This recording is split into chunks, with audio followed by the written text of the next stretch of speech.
muito comum entre os educadores, quando a gente diz assim, eles dizem assim, no meu tempo bastava um olhar do meu pai ou do professor para a gente saber o que fazer. Ou, hoje esses alunos não têm mais valores. Então, a pergunta que está por trás dessas afirmações é justamente a relação se a relação entre os alunos e a escola mudou. E se os valores atualmente são diferentes dos valores de antes. Essa frase, os jovens não têm mais valores, eu acho que ela remonta pelo menos ao século XII, ao século XIII. Né? Toda geração considera que a geração mais nova não tem valores. Eu lembro que meu pai falava isso, e provavelmente o pai dele falava isso também. Então não é novidade, digamos assim, essa queixa, essa diferença, essa estranheza entre gerações. Mas do ponto de vista teórico, não. O que é valor? Valor é investimento afetivo. Então os jovens, né, crianças, os mais velhos, têm valores. O problema é saber quais, né? Quais. E eu acrescentaria mais um ponto. Quais? Ora, a não ser que a gente imagine que os jovens sejam extraterrestres, terrestres vindo de não sei que planeta, né, com valores totalmente inéditos, hipótese evidentemente infundada, os valores que os jovens têm hoje são os valores da sociedade. Né? Em boa parte eles são tributários dos valores que nós adultos colocamos para essa sociedade.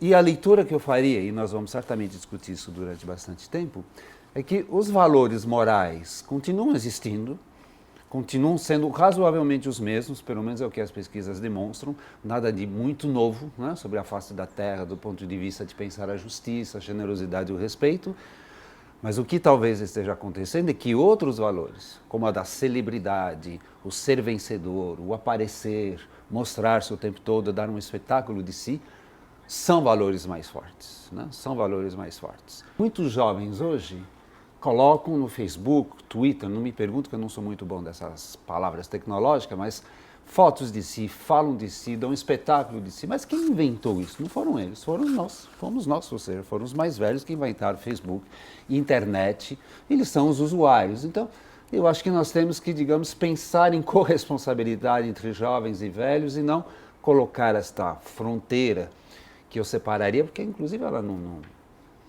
faz muito sentido. Vivemos juntos.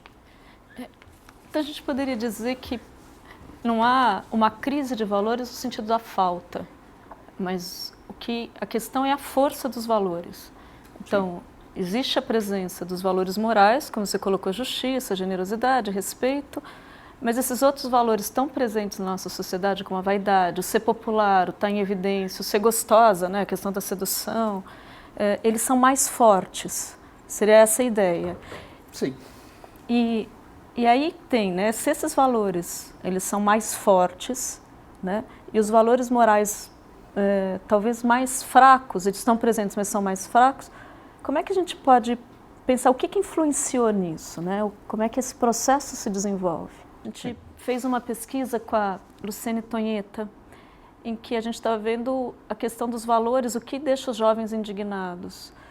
E esses jovens eram de 15 a 17 anos. E o que chamava atenção é que 70% das respostas dos jovens até envolviam alguns valores, como respeito, como a justiça, mas era muito ligado a si ou a relações próximas, ou seja, eu fico indignado quando alguém mexe com a minha família, quando alguém é injusto comigo, quando alguém, sei lá, preconceito contra o meu namorado, preconceito contra o meu amigo.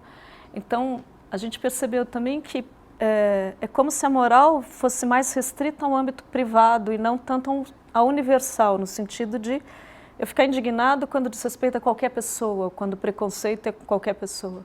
Então, é quando aquilo me afeta, ou afeta as pessoas mais próximas, né? Vocês encontram isso também? Bom, eu não fiz pesquisa exatamente na direção que você acaba de contar, mas em outras, sobre valores atribuídos a instituições, sim, o resultado é idêntico ao seu, ou seja, né, o mais prezado, o mais valorizado é família e amigos, portanto, o espaço privado. Né? Fiz outra pesquisa também, perigosa essa para os adultos, porque a pergunta era como os jovens julgavam os adultos. Então, quando eles pensavam espontaneamente a julgar pai e mãe, ia bem. Não, mas não, vamos pensar os adultos em geral. Eles têm ética, a maioria responde não. Cuida bem da educação, a maioria responde não. Do que nós mais gostamos, veja bem o que os jovens dizem, de dinheiro. Não sei de onde eles retiraram, né? Que os adultos gostam de dinheiro, mas eles afirmam isso com todas as letras, e o nosso pior defeito, coerentemente, é o egoísmo. Então, o espaço privado é até que bem avaliado, se eu posso dizer assim, mas o espaço público, como você está dizendo, sem dúvida nenhuma, ele é deserdado, ele é desertificado de uma certa forma por parte dos jovens. Agora, não sejamos binários, por isso que é importante pensar não na presença e ausência de valores, mas na força. Por exemplo, as manifestações que nós vimos em junho, né, eram indignações para o espaço privado, mais saúde, tarifa zero, etc. e tal. Espaço público. Espaço público, desculpe, espaço público, me enganei. E pronto, isso aconteceu. Não sei que fim vai levar, mas o fato é que aconteceu. O que prova que esses valores ainda estão aí, né? Sim. Mas eles talvez não estejam, que certamente, aliás, não estão com a força toda que se desejaria que estivessem, sem dúvida nenhuma.